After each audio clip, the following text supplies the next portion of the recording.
અને 31મે વર્લ્ડ નો tobacco day નિમિત્તે વ્યાપક જનજાગૃતિ અભિયાનનો પ્રારંભ કરવામાં આવ્યો। આ વિશેષ દિવસોની પૂર્વતૈયારીના ભાગરૂપે તલોદ તાલુકાના વરવાડા ગામે આરોગ્ય અધિકારી ડો.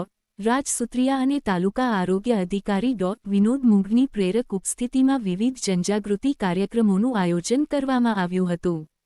આ કાર્યક્રમનો મુખ્ય ઉદ્દેશ્ય માત્ર ઉજવણી વર્લ્ડ નો ટોબેકો ડે સીમિત ન રહેતા સમાજમાં મહિલાઓ અને કિશોરીઓમાં માસિક સ્વચ્છતા અંગે વૈજ્ઞાનિક સમજણ કેળવાય અને યુવા પેઢી તમાકુના જીવલેણ વ્યસનથી દૂર રહે તેવો રહ્યો છે। સ્વચ્છતા, સ્વસ્થતા અને વ્યસનમુક્ત જીવનના સૂત્રને સાર્થક કરવા માટે આ અભિયાન દ્વારા આરોગ્યપ્રદ સંદેશાઓને ગ્રામ્ય સ્તર સુધી પહોંચાડવાનો પ્રયાસ કરવામાં આવ્યો છે।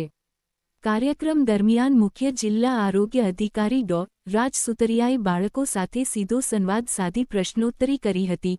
તેમણે કિશોર-કિશોરીઓને પ્રેરણા આપતા જણાવ્યું કે માસિક સ્વાસ્થ્ય એ કોઈ શરમ કે સંકોચનો વિષય નથી, પરંતુ તે સ્ત્રીત્વના ગૌરવ અને સ્વાભિમાનનો વિષય છે।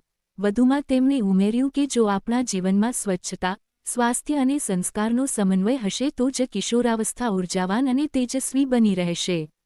તેમણે યુવાનોને તમાકુના વ્યસનથી થતી ગંભીર હાનિઓ વિશે ચેતવણી આપી સમાજ અને પરિવાર માટે પ્રેરણારૂપ બનવા હાકલ કરી હતી। આગામી મે માસ દરમિયાન સમગ્ર જિલ્લાના શહેરી અને ગ્રામ્ય વિસ્તારોમાં આ વિષયો પર વિવિધ કાર્યક્રમો હાથ ધરવામાં આવશે તેમ જણાવ્યું હતું।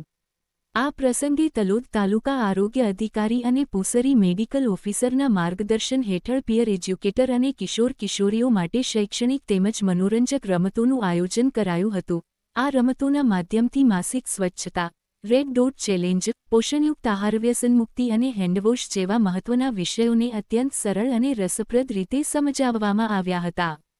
કાર્યક્રમમાં વિવિધ સ્પર્ધાઓમાં વિજેતા બનેલા બાળકોને ઇનામ આપી પ્રોત્સાહિત કરવામાં આવ્યા હતા। રિપોર્ટર મિનેશ વ્યાસ, તલોદ।